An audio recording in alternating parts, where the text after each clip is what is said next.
즐거운 토요일 영화 한 편 보셔야죠. 뉴스보다 영화.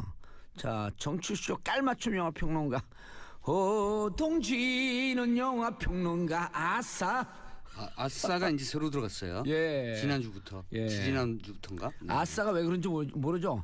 나 오늘 영화표 4회 준 말이에요. 이제 호흡이 안 돼요. 인공호흡 시켜드려야 돼. 자, 오늘 소개할 첫 번째 영화 남한산성. 좀 꺾였어요. 네, 남한산 예상했었잖아요, 그렇죠? 그 추석 연휴에 남한산성이 많이 치고 올라갔는데 그럼에도 불구하고 범죄도시가 대중들한테 큰 인기를 얻어서 그 연휴 사이에 좀 뒤바뀌었습니다.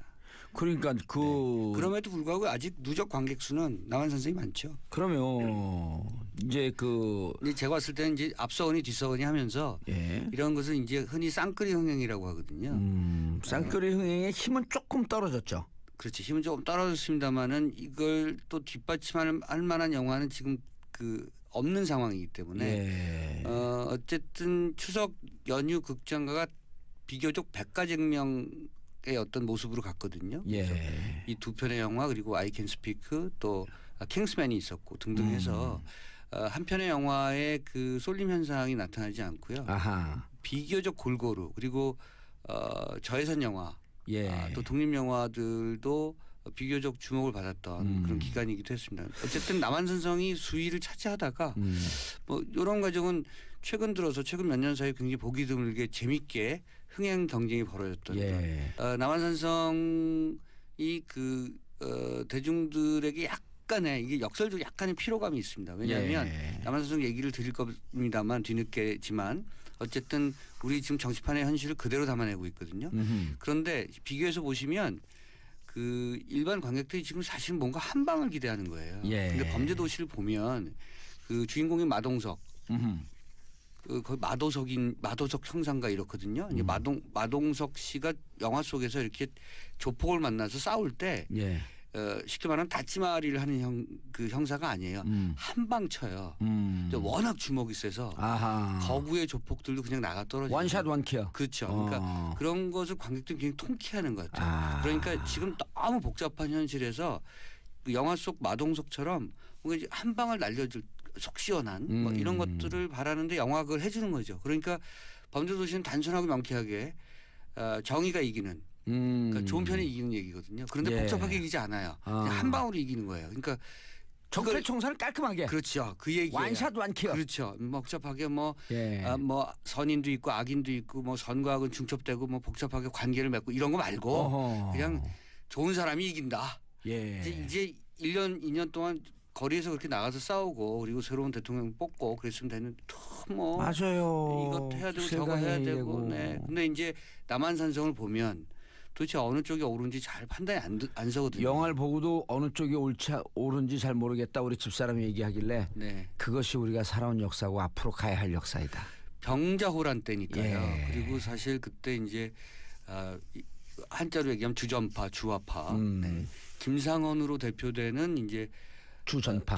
그렇죠. 최명길로 대표된 주화파. 그렇죠. 이제 뭐 여러분들 다 잘 아실 겁니다. 동서인으로는 아니고 또 남북인으로는 아니고 또 노론소론은 아니고 막 이러잖아요. 그 정점 사색당파의 정점인 시기가 이제 이때고요. 병자호란 시기고 광해군을 패하고 이제 인조가 들어서고 이러면서 이제 그러니까 나라가 안정되는 것이 아니라 오히려 점점 더 혼란에 빠지고 그리고 그 청나라가 쳐들어오고 그리고 남한산성에 이제 수성을 하려고 들어갔습니다만 그건 수성이 아니라 임금이 도망간 형태인 거죠. 그랬을 때 무리하게 전쟁을 하느냐 명분을 갖고 자존심을 걸고 아니면 국민을 살리고 모두를 살릴 수 있는 좀 굴욕적이긴 하지만 그래서 평화적인 방법을 택할 것이냐. 요거 가지고 이제 싸우는 얘기예요. 사실 간단하죠 얘기는. 근데 김문 작가의 원작이 갖고 있는 어떤 묵직함을 굉장히 영화를 전환시켰을 때 굉장히 입체적으로 잘 전환시켰고요. 입체적으로 전환시키는 데 있어서 역할은 역시 김상헌과 최명길의 역할을 맡았던 김윤식 김윤석. 네. 거기 김윤식이라고 쓰는 기자가 엄청 많아요. 네, 김윤석. 왜냐면 백윤식 선생이 계시기 때문에 헷갈려서 김윤석 그다음에 이병헌. 얄밉도록 연기를 잘하잖아요. 두 사람의 어떤 밀고 당기는 어떤 그런 정치적 노선의 싸움을 순전히 대사로 하는 거잖아요. 예. 그 두 사람은 무장이 아니니까 임금 앞에 조아리고 앉아서 입으로 말로 필설로 그렇게 자기의 주장을 임금에게 전하는 건데 그것이 영화 내내 전개됨에도 불구하고 어떤 그 전투씬 모드도 가장 긴장감 있는 그런 장면들을 연출해내는데 두 사람이 굉장히 큰 역할을 했다. 큰 역할을 했는데 그 대사가 또 경우에 따라서는 무척 지루하게 들려요. 네. 그러니까 아까 말씀드린 것처럼 피로감이 있는 거죠. 왜냐하면 현실에서 그걸 지금 보고 있는 거거든요. 청나라가 어떻게 보면 북핵 미사일일 수도 있고 뭐 미국일 수도 있어요. FTA 지금 뭐. 전 칸이라고 온 사람이요. 트럼프로 보여요. 뭐 하여튼 그렇게도 보일 수도 있죠. 사실은 이제 지금 트럼프도 FTA 요구하고 있으니까 재협상 요구하고 안보를 볼모로 잡아서 그렇죠.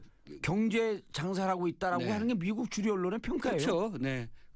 원래 장사꾼이고 비즈니스맨이잖아요. 그러니까 많이 팔아먹겠다고. 미 의회에서 FTA 재협상 할 때 혹은 개정한다고 할 때 미 의회에서 3분의 2가 발칵 뒤집혔거든요. 무슨 얘기냐 서비스 수지 우리가 흑자국에 올라가고 있는데 근데 지금 미 의회에서 한마디도 안 하고 있어요. 왜? 일방적으로 유리한 우리는 개정이라고 얘기하고 있지만 미국은 심리적으로 폐지하고 재협상 하고 있는 것이기 때문에 미국은 절대적으로 이익이 되는 거거든요. 그러니까 그 영화를 보는 대중들이나 뉴스를 보는 시청자분들이 헷갈릴 수밖에 없고 막 혼란스러울 수밖에 없는 게요. FTA 협정 당시에 혼란도 있잖아요.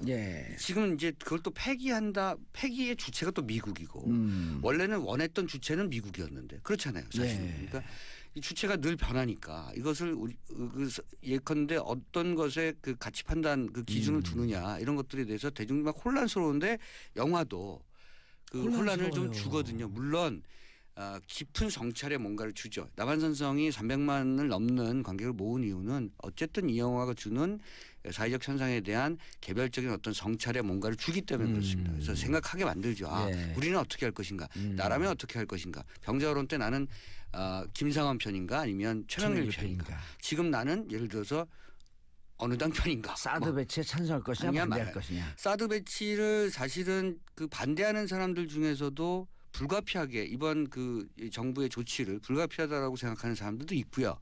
찬성하는 사람들도 사실은 사드 배치를 찬성한 사람들 지금 그럼에도 불구하고 정부에 대해서 공격적인 사람들이 많단 말이죠. 그러니까 이건 매우 혼란스러운 상황이거든요. 그것을 어떻게 김훈 작가는 수년 전에 이 작품을 토대로 해서 이 얘기를 토대로 해서 지금의 시대를 어쨌든 예견한 것처럼 그 이야기를 만들었으며 영화도 사실은 뭐 늘 말씀드린 겁니다만 한 2년 전쯤에 기획돼서 이 지금의 시기를 정확하게 꿰뚫는 그런 작품을 만든 거잖아요. 저는 오동진 평론가 그 워딩과 말씀 중에 가장 공감하는 게 영화는 예후의 능력이 있다. 기시감이 있다. 예지 능력이 있다. 예지 능력이 있다.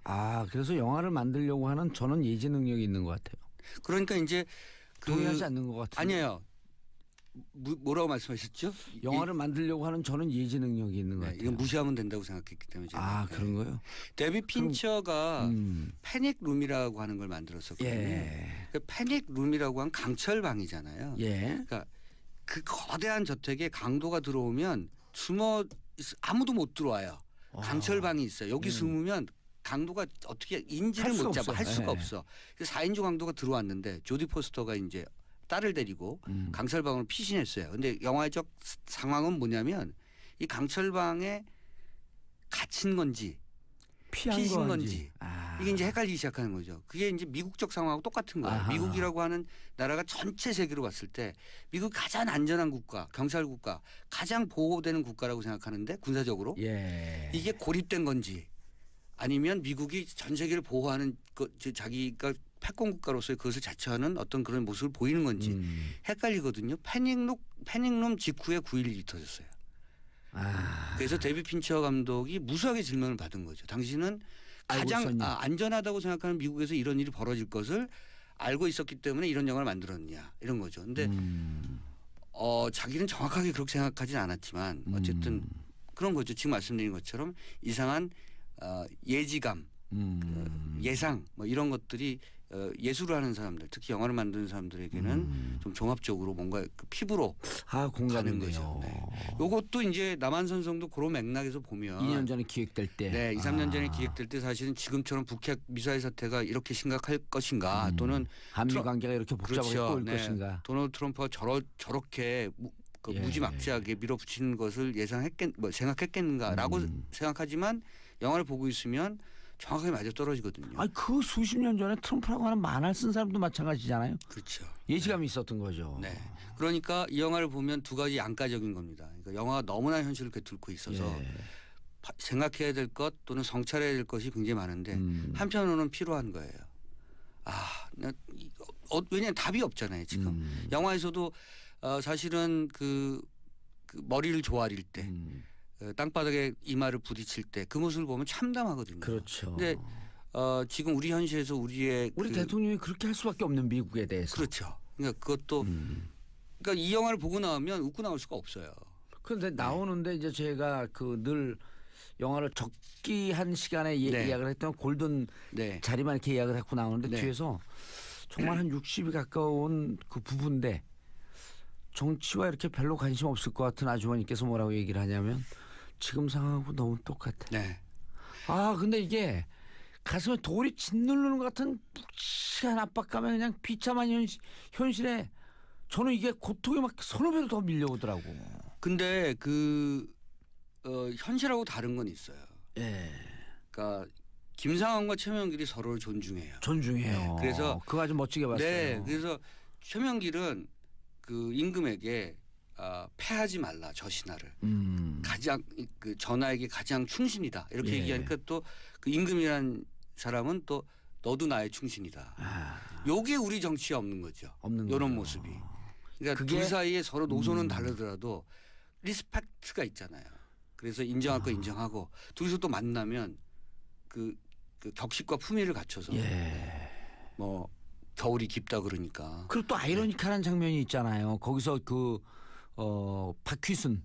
박휘순은 박희순. 희순이에요? 네, 희순. 네. 박휘순은 그 개그맨이네. 개그맨 하시는 무장 중에 무장인데 여기서 그 주화파인 최명길 이병헌 분이죠.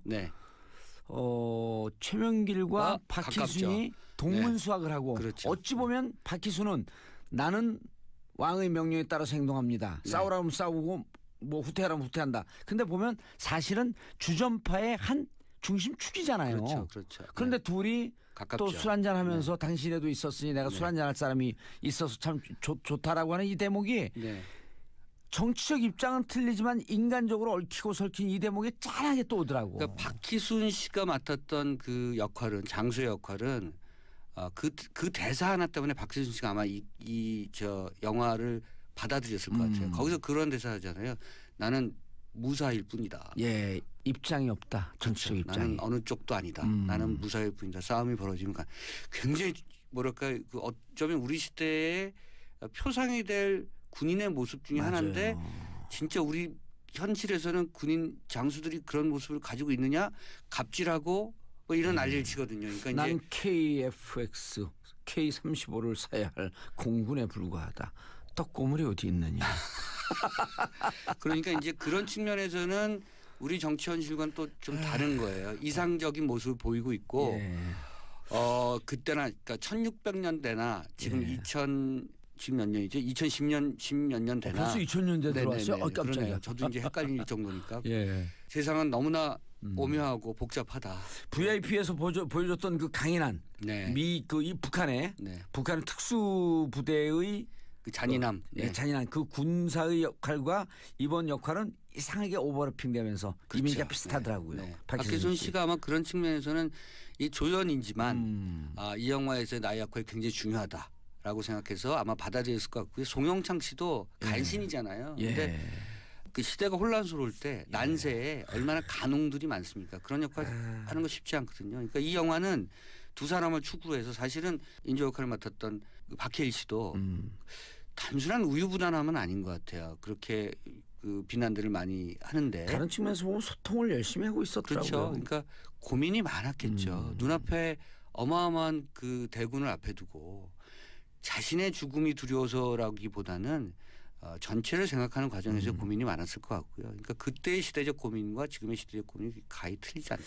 주화파의 입장이 받아들이고 주전파의 그 상징이었던 이제 그 김윤석 분이죠. 네. 그 김상원이 마지막에 한 얘기가 이 40몇일 동안 이 공간에서 47일 동안에 이 공간에서 느낀 것은 모든 것을 버려야 한다. 그렇죠. 네. 나도 그렇고 당신도 그렇고 왕도 마찬가지다. 그게 이제 새로운 시대다. 조선 시대를 풍미하고 있었던 그 유교, 그 맹자의 세상을 혁하라 그거였었거든요. 우리가 혁명하지 않고는 조선 살아남을 수 없다라고 하는 말을 끝으로 하는 걸 보면서 거기에는 자기 크더라고요. 거기에 자기 자신이 포함되어 있다. 이거 굉장히 중요한 얘기죠. 그래서 영화 갖고 있는 울림이 만만치 않은 그 비중감이 큰 작품이고요. 이 영화를 만든 황동혁 감독이 다시 한번 묵직한 주제의 영화를 올바르게 소화해내고 자기 연출력으로 가시했다고 봅니다. 뭐 황동혁 감독은 잘 아시겠습니다만 도가니 만들었었죠. 흥행 감독이잖아요. 김은 원작자가 대사를 바꾸지 않는다는 조건으로 저작권 사용을 계획했다라고 하는 그 얘기도 맞나요? 왜냐하면 두 사람의 대사는 바꾸면 안 되죠. 안 되는데. 그렇죠. 이제 다른 대사들은 조금의 윤색이 있을 수 있습니다만 이 김상원과 최명길의 논쟁은 맞아요. 작품 속에서 나온 대로 가는 게 맞죠. 그러니까 항상 말씀드리지만 그 영화를 원작이 있는 것을 영화로 만들 때 윤색의 윤리학이 있습니다. 그래서 그 선을 넘으면 원작이 훼손되고요. 또 선을 너무 안 넘으면 재미가 없고. 그래서 그 기준이 있고요. 그것을 잘 맞춘 작품이라고 저는 생각합니다. 아마 원작자인 김은 선생도 매우 만족하신 걸로 알고 있습니다. 다만 150억 들인 그 대작인데 150억 들였으면 이게 한 600만 정도 돼야지 이제 BP 포인트가 맞는 건데. 정확히 아시네요. 영화 만들어도 되겠어요. 왜냐하면 지금 그 범죄도시가 70억 들었고 순수 제작비는 37억인데 200만 넘어서 PP 포인트를 넘겼거든요. 거기 지금 뭐 완전히 축제 분위기예요.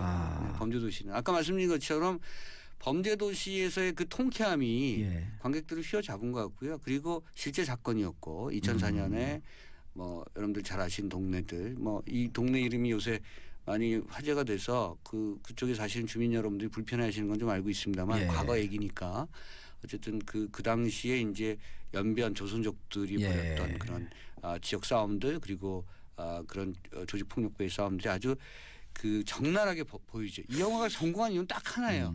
매우 잔인하고 폭력적이에요. 그런데 탄탄한 기획력 아니에요. 어둡지가 않아요. 그러니까 그 전에 VIP라든가 너무 어두웠어요. 어둡고 폭력적이고 잔인하잖아요. 근데 이 영화는 실제로 사실 잔인하고 폭력적이에요. 그리고 반여성적이에요. 그런데 이상하게 유머러스예요. 그것은 마동석이 맡은 캐릭터 때문이기도 하지만 전체 영화를 밝게 가져갔어요. 그게 아마 이 영화를 본 대중관객들 흡입한 동력이 됐다고 저는 생각합니다. 만약에 코믹 요소도 많았다고요? 대사들이 웃기잖아요. 예를 들어서 너 혼자니 그랬더니 나 싱글이야. 뭐 이런 대사, 이런 아주 단순한 싸울 때, 싸울 너 때. 혼자니 그러니까 나 싱글이야. 그 아재 대사들이 굉장히 각인된 그런 유머 효과를 불러일으켰고요. 그런 것이 입소문을 만들었고, 그리고 마동석 씨의 사실은 그 몸이 일반인들이 볼 땐 부담스럽잖아요.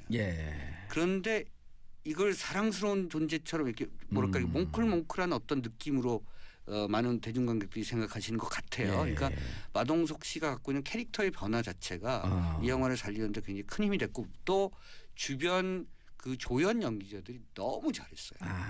그러니까 윤계상 씨 나온 영화가 히트를 못 쳤었는데 이번에 아주 그 대박 히트를 친 거예요. 마동석 씨 얘기만 하는데 윤계상 씨의 연기 변신도 굉장히 놀랐고요. 이 친구가 과거에 가수였다는 것은 이제 싹 잊어버렸어요. 그 정도로 그 연기 변신이 뛰어났고 그 나머지 배우들도 그 반장 역할을 맡은 최기아 씨라든가 또 그 윤계상 씨의 오른팔이었던 진성규 씨라든가 이런 배우들은 진짜 같잖아요.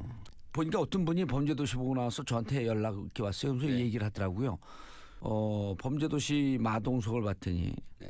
요즘 방송계 정봉주를 보는 것 같다. 그게 무슨 얘기냐? 그러니까 요즘 영화는 마동석이 나온 영화와 나오지 않은 영화로 구별되는데 네. 요즘 방송계는 정봉주가 나온 방송과 나오지 않은 방송으로 구별된다. 참 그 봉도사님은 놀라운 재주가 있어요. 깜짝 놀랐어요? 네, 그런 얘기를 전혀 낯빛 변화 없이. 그래요? 네. 부끄러운 얘기였었어요? 아니 그냥 저는 어쨌든 오그라들어서 왜 쫄면이 쫄게? 네, 막 오그라들어서 내가 얘기를 못하는데 네. 윤계상. 네, 윤계상 놀라운 어떤 연기를 보였고 저는 사실은 마동석 씨나 윤계상 씨나 범죄도시 이전과 이후로 구분될 거라고 생각할 만큼 이번에서 투혼의 연기를 보여줬다. 그리고 사실은 저는 내일 볼 거예요. 범죄도시. 네, 사실은 이 영화가 초기 단계에서 이렇게 주목받는 영화가 아니었어요. 맞아요. 네, 또 워낙 오래전에 영화를 만들어서 다시 복귀를 했기 때문에 이 영화가 대단한 흥행을 보일 것이라고 예상을 못했었죠. 그런데 영화 공개되고 나서 이것은 뒷심 발휘력이 굉장히 클 것이다라고 기자들이 이렇게 평을 했더라고요. 추석 연휴에 숨겨놓은 비밀병기다. 그렇죠. 그리고 치고 올라올 거라고 예상을 했습니다. 그리고 다만 잔인하고 폭력적인 그런 부분들을 대중들이 어떻게 소화할 것인가를 고민했는데 고민할 것이라고 생각했는데 이 유머가 있었다는 거죠. 그런 점에서 그 관객들이 받아들였던 거고요. 범죄도시는 어쨌든 우리 사회가 지난 10년 동안에 벌어졌던 이 잔혹한 이면사를 보여주고 있어요. 그런데 그리고 그것을 해결하지 못하는 이 영화가 어쨌든 이상적이지만 해피엔딩을 좀 구가하고 있다는 거죠. 우리 사회가 뭔가 어쨌든 어렵고 복잡하고 힘들지만. 지저분하고 뭐 그 뒷골목에서 오만 가지 뭐 일이 벌어지고 있지만 어쨌든 힘들게 한 걸음 한 걸음 나아가고 있다. 조화롭게 나가고 있다. 그래서 이제 영어로 conformity. 우당탕탕 무너질 것 같지만 무너지지 않고 가고 있다. 중심을 잡고 가고 있다. 어쨌든 이 두 작품이 그 연휴를 지나면서 쌍끌이 흥행을 하고 있다는 것 비교적 반가운 소식이라고 저는 생각합니다. 어찌 보면 지금 우리 사회의 현실을 또 그대로 보여주는 하나 묵직하게 하나는 좀 경쾌하게. 그렇죠. 알겠습니다. 가볍게가 아니고 경쾌하게 정확하게 표현해주세요. 제가 가벼운 정치인이 아니라 경쾌한 정치인입니다. 그렇죠. 자 마지막 미카 해피엔딩을 끝으로 저는 광고 듣고 2부 순서 돌아오겠습니다. 채널 고정하소서.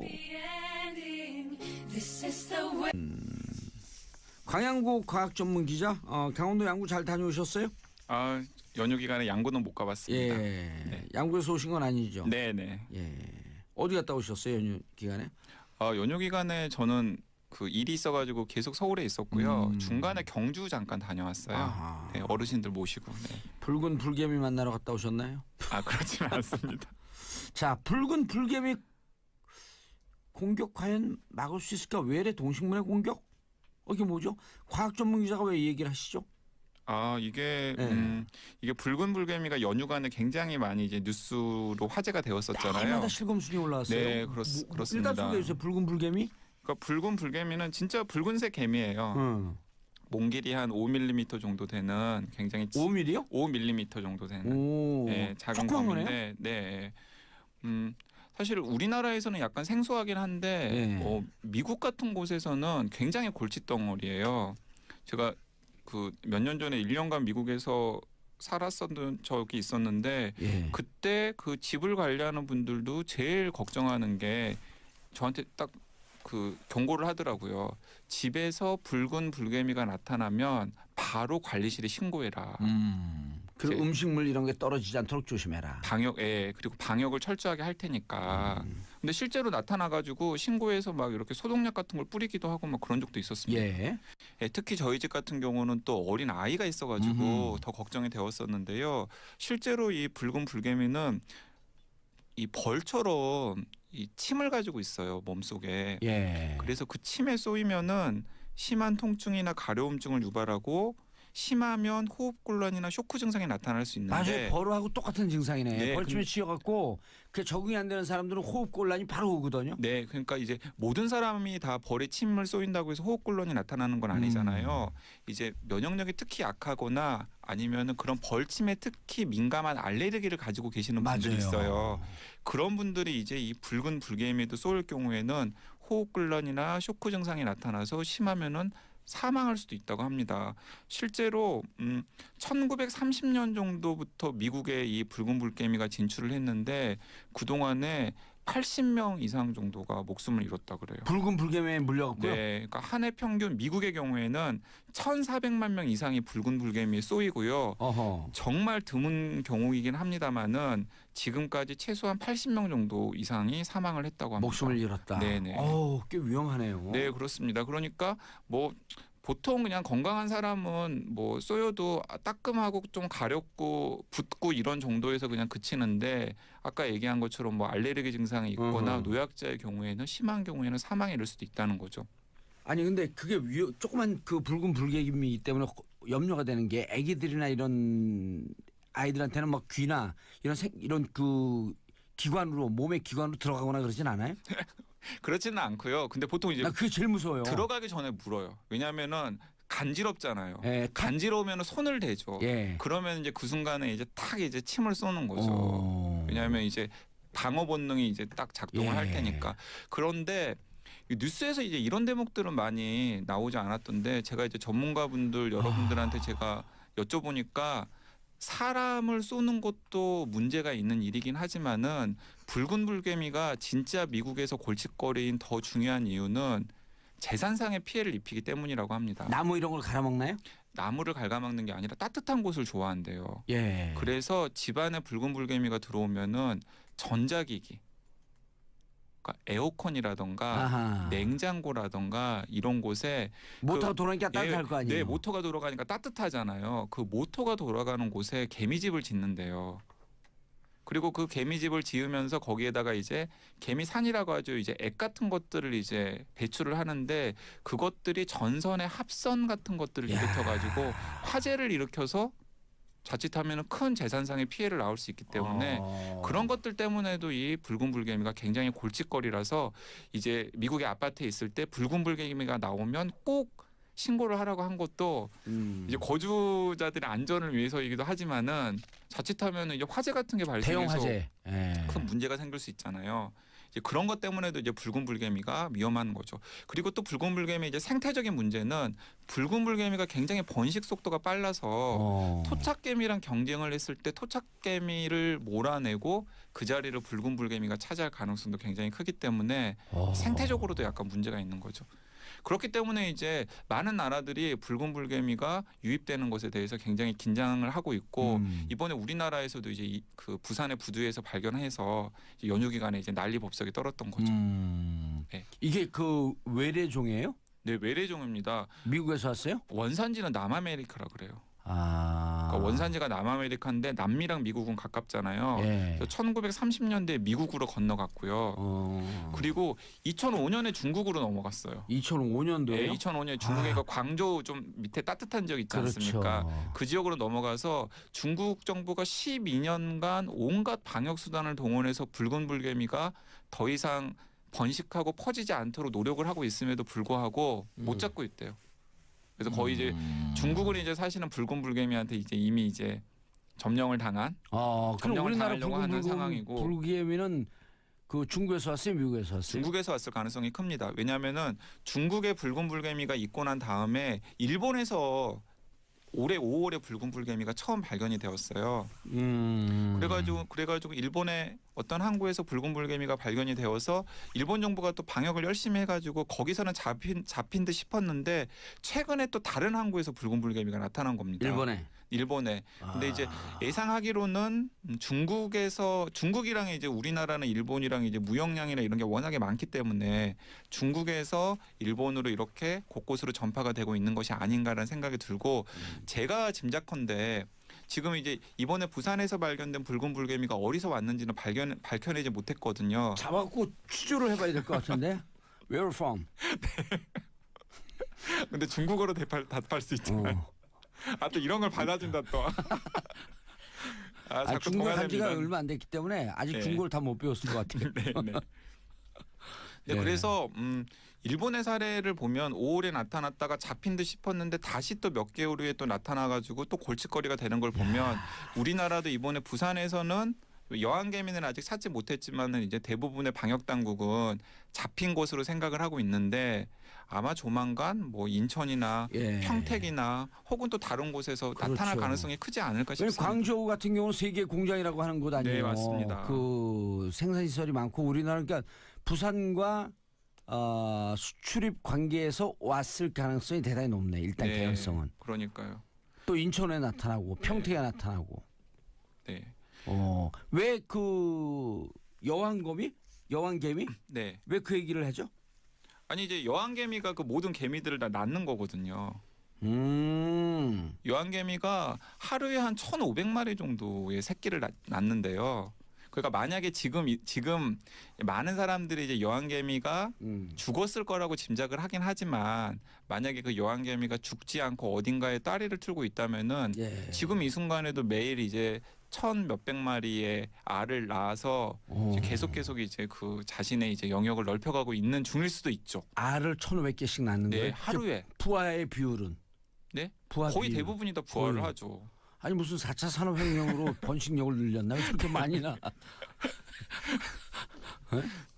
네, 그래서 그 저기 개미 박사로 유명하신 차해천 선생님 같은 분은 네. 사실은 이게 개미라는 존재가 사실 인간 이상으로 훨씬 지구에 훨씬 더 잘 적응된 종이다라고. 개미라고 하는 책에도 그렇게 나와 네, 있잖아요. 개미라는 책에도 그렇게 나왔잖아요. 보셨네요. 예. 근데 이제 그 붉은 불개미도 어쨌든 간에 그 개미의 한 종이기 때문에 엄청난 이제 번식력을 자랑하는데 번식력뿐만 아니라 이제 외국에서 들어왔는데 우리나라의 토착 생태계나 아니면은 우리나라의 사람이나 인체나 혹은 이제 재산에 피해를 입힐 가능성이 있기 때문에 이제 염려가 되는 거죠. 근데 우리나라에는 그렇게 그 뿌리를 못 내릴 것 같아요. 그 붉은 불개미가. 왜요? 우리나라 좌파 그 레드 컴플렉스가 강하기 때문에 일단 북다 그러면 그냥 바로 때려잡잖아 그냥. 네. 그래서 별로 자리를 못 잡을 거야. 근데 어쨌든 또 언론에서 네이밍을 하기를 처음에 또 붉은 도깨미 이런 식으로 또 네이밍을 해서 약간 섬뜩하게 네이밍을 했잖아요. 예. 그건 이제 약간 좀 과장된 게 있긴 합니다만은 어쨌든 간에 경각심을 가져야 될 외래종인 것은 확실해 보입니다. 이름은 우리나라 금방 없어져요. 방법 알려줄까요? 네. 붉은 불개미 술을 담가 먹으면 정력에 좋다. 끝납니다. 근데 제가 이제 오늘 그 이 붉은 불개미 얘기를 들고 나온 건 사실 붉은 불개미가 지금 이제 외래종이 우리나라에 들어왔을 때 심각한 여러 가지 문제를 낳을 수 있구나라는 것들을 경각심을 좀 줬잖아요. 근데 실제로 전 세계적으로 좀 사례를 찾아보니까 정말 섬뜩한 사례들이 굉장히 많더라고요. 그 지금 이제 우리나라에서 굉장히 화제의 어떤 섬 괌, 미국령 괌섬이죠. 괌. 네. 따뜻한 데 아니에요, 거기가? 따뜻한 데죠. 근데 이제 거기가 이제 우리나라에서는 이제 군사기지가 있는 섬으로도 유명하고 또 최근에 이제 연휴간에 이제 또 그 법조인 부부가 또 그렇죠. 약간 또 판사 부인과 변호사 남편. 네, 무리를 일으켜가지고 이제 좀 있는 사람들은 관광도 가는구나. 뭐 이런 섬으로도 이제 또 알려져 있는데. 괌에 가본 분들한테 제가 한번 그 청취자분들도 한번 생각을 해보세요. 괌에서 묵고 있을 때 숲에서 들려오는 새소리를 들어본 적이 있는지. 물론 펜션이나 호텔에서 이제 키우고 있는 뭐 새들이 있을 테니까 새소리를 아예 안 듣지는 않았겠지만은 숲속에서 들려오는 새소리를 들은 적이 아마 없으셨을 거예요. 그런 것 같은데 제가 괌에 가서 그 축구도 하러 가고 그랬었는데 그런 걸 못 들은 것 같은데. 네, 근데 왜 그러냐면은 괌에 원래 새들이 살고 있었어요. 숲속에. 근데 거의 다 멸종이 된 상태입니다. 붉은 불개미가 그 새 알을 다 먹어버렸구나. 붉은 불개미가 아니라 여기서는 갈색 나무 뱀이라고 하는 뱀이 그러니까 1949년에 어느 날에 인도네시아에서 괌으로 온 배에서 임신한 갈색나무 뱀이라는 뱀 한 마리가 인도네시아에 내린 거예요. 괌섬에 내린 거예요. 근데 그 나무 뱀은 나무 위에 사는데 3.3m 정도까지 자라는 독뱀이에요. 와, 어우 징그러.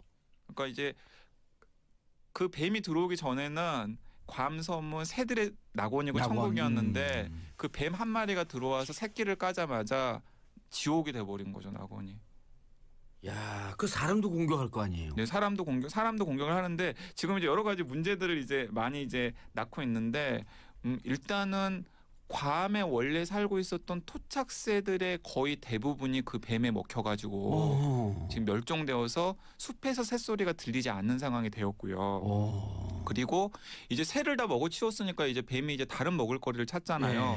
그래서 괌에 있는 다른 작은 동물들, 그러니까 도마뱀 같은 양서류들 그리고 박쥐 같은 포유류들을 먹어서 그것까지도 거의 멸종 상태거나 생태계를 무너뜨린 거네. 네, 생태계를 뱀 한 마리가 외부에서 들어온 임신한 뱀 한 마리가 생태계를 완전 무너뜨려 버린 거예요.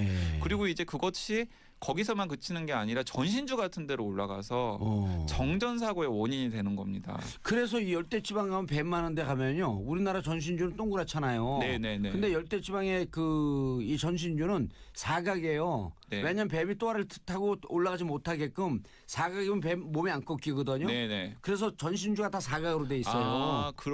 저는 전신주가 사각인 건 봤는데 네. 뱀이 못 올라가게. 뱀 때문에 그랬구나. 네, 제가 과학 전문 기자가 된 것 같아요. 제가 또 하나 배웁니다. 네. 아니 그래서 이게 이 갈색나무뱀이 지난 50년간의 만행을 더 이상 두고 볼 수가 없어가지고 이제 미국 정부가 40만 개의 덫을 설치해서 그 갈색나무뱀과의 전쟁에 나섰는데 못 잡았죠. 아직까지는 또렷한 성과를 못 내고 있대요. 그리고 더 큰 문제는 뭐냐면 갈색나무뱀이 새들을 다 잡아버리니까 그 새들이 원래 곤충을 먹고 살잖아요. 근데 이제 중간에 이제 이제 천적의 고리가 없어져 버리니까 생태계가 파괴되는 거예요. 곤충들이 번식을 하는데 그 곤충들이 번식을 하면 결국에 그 곤충들이 막 곡물들을 막 노릴 것 아니에요. 그렇죠. 결국에는 인간들한테도 심각한 피해를 주게 되는 거죠. 그래서 트럼프가 자꾸 우리나라한테 FTA 재협상하자 그러지 말고 간단해요. 거기 갈색나무뱀 이거 없애는 방법 간단해요. 대한민국 땅꾼 총집합하면 일주일이면 그 갈색나무뱀이 뱀 좋아하잖아요. 4만 개 갖고 뭔가 보양식이다 이런 식으로. 실제로 이미 그 뱀이 또 3.4kg 얼마나 또 많아. 이게 고면은 그래갖고 우리나라 그 70년대에 중동으로 근로하러 간 사람들이요. 갖고 한 몇 개월 만에 된장을 좀 보내달래요. 왜요? 그 다음에 또 큰 이런 그릇 솥을 보내달래요. 그리고 4만 개 개가 다 없어졌어요. 들개가.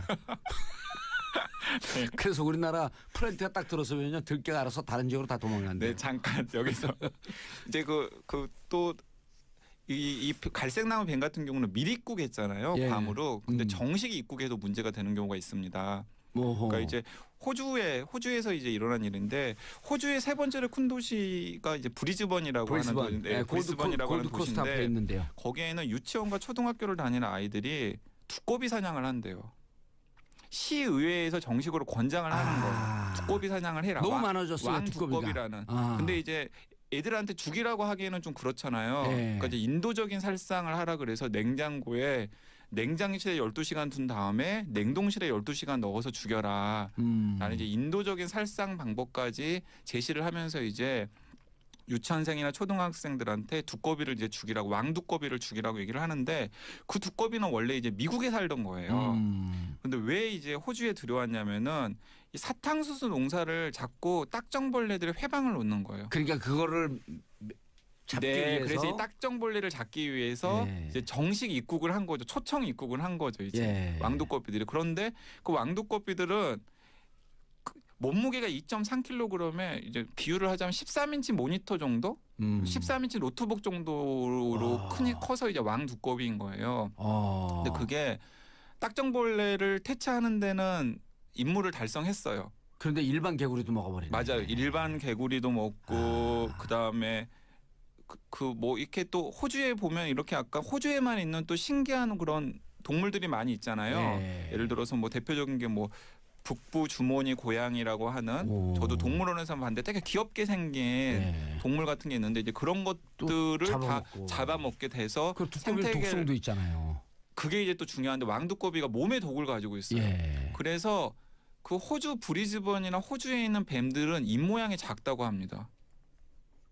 왜냐하면은 큰 뱀들이 그 왕두꺼비를 먹다가 죽어버린 거예요. 그래서 입 모양이 작아지게끔 적응을 하는 거예요. 그 외부에서 들어온 두꺼비 한 마리 때문에. 우리나라 아까 얘기했던 그 뭐죠 개구리? 왕개구리 네, 왕두꺼비. 아니 우리나라도 개구리 있었잖아요. 황소개구리. 황소개구리 그게 네. 처음에 어떻게 들어온지 정식 수입한 거예요.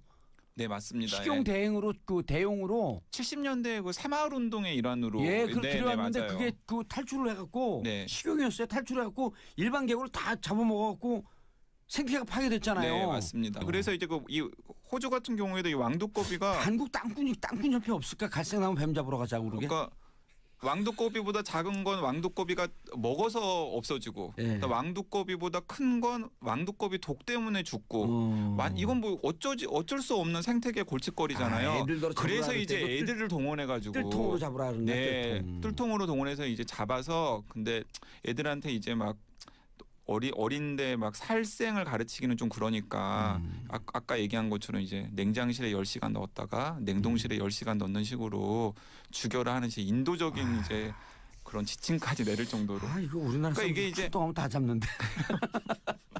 이게 제가 이제 그 붉은 불개미부터 시작해서 이제 뭐 외래종의 얘기들 했는데 이게 우리나라 베스 있잖아. 베스. 네, 베스도 있고 블루길 같은 경우도 있고 그러니까 이제 많은 사람들이 이제 외국에서 있는 어떤 것들이 신기해가지고 이제 자꾸 우리나라에 이제 들여오는 경우들이 있는데 사실은 그 과정에서 무심코 한 그런 행동이나 혹은 세계화 때문에 이제 어쩔 수 없이 뭐 붉은 불개미나 아니면은 그 갈색 나무뱀이 이제 미립국 한 것처럼 미립국을 했을 때 초래되는 생태계의 파괴 혹은 생태계의 심각한 문제가 우리들이 생각했던 것보다 훨씬 더 상상을 초월한다라는 거죠. 이게 세계에서 동물 검역, 음식물 검역에 가장 까다롭고 복잡한 나라가 어딘 줄 아세요? 어디입니까? 뉴질랜드요. 왜냐하면 뉴질랜드가 생태계가 어쨌든 간에 청정 생태계인데 뉴질랜드는 호주에 있는 곤충 중에 약 한 300~400종이 뉴질랜드는 없어요. 뉴질랜드하고 전쟁하면 간단해요. 뉴질랜드 점령하는 건 뉴질랜드 항공에서 비행기에서요. 뱀 뿌려버리면 끝나요. 내가 현역 시절에 국회의장 모시고 가고 뉴질랜드 국회의원들하고 너네 그 다른 나라하고 전쟁할 때 제일 조심해야 될 게 뱀이다. 뱀 투하하면 니네 그냥 전멸이다 그랬더니 멍한 표정으로 저를 쳐다봐. 이상한 국회의원이 왔다 그러고. 아무튼 그래서 이제 우리나라 환경부라든가 이제 이런 곳에서도 우리나라의 생태계를 보호하는 데 굉장히 신경을 쓰고 있고 그래서 이제 외래종 유입에 대해서 경각심을 가지고 있는데 사실 저는 이번에 이 붉은 불개미가 어디선가 지금 또 퍼지고 있을지 모른다라는 말씀을 드렸잖아요. 이게 잡힐 수 있을지 좀 막막하긴 합니다. 이것도 좋은 방법이 또 있다. 그 우리나라 엄마들한테 붉은 불개미를 구워갖고 먹으면 미국에서 왔기 때문에 구워서 먹으면 영어 발음이 좋다 그러면 다 잡아먹일 것 같아요. 네, 알겠습니다. 근데 그런 거 하면 안 돼. 진짜 이게 심각한 건데. 네, 심각한 문제예요. 네. 웃으면서 할 얘기가 아닌데. 네. 그래서 근데 더 심각한 문제는 제가 방금 말씀드렸듯이 뭔가 또렷한 대책이 아니요. 일단이라도 지금이라도 붉은 불개미가 빨간 불개미가 왔다고 하게 되면은 이거 좌파 불개미가 나한테 그러고 밟아 죽이지 말고 어딘가 뿌리가 있기 때문에 어딘가 신고를 해야 될 거 아니에요. 119에다 신고합니까? 어딘가 신고해야 될 거 아니에요. 네. 일단 119에 신고를 하는 거죠. 왜냐하면 119에 신고를 하면은 이제 119를 통해서 이제 그 책임 있는 기관에 이제 전파가 될 수 있기 때문에. 네. 자, 붉은 불개미가 생각보다 심각한 이러한 외래종이고 걱정해야 될 외래종이고 그리고 붉은 불개미뿐만 아니라 그냥 무심코 귀여워서 예뻐서 생각 없이 들어온 외래종이 우리나라의 생태계에 심각한 골칫거리가 될 수도 있다라는 거. 일단 붉은 불개미는 괜히 혼자 돌아다니면서 그 여왕개미 찾는다 그러지 말고 119에다가 바로 신고해라. 특히 부산, 인천, 평택 항구도시에 사는 분들. 네, 맞습니다. 알겠습니다. 네. 붉은 불개미로부터 지키는 것이 북한의 미사일을 지키는 것보다 더 중요한 일이다. 네, 알겠습니다. 알겠습니다. 인사하시고요. 네, 강량구였습니다. 예, 자 즐거운 토요일 되시고요. 저는 월요일 10시 5분에 다시 찾아뵙겠습니다. 땡큐.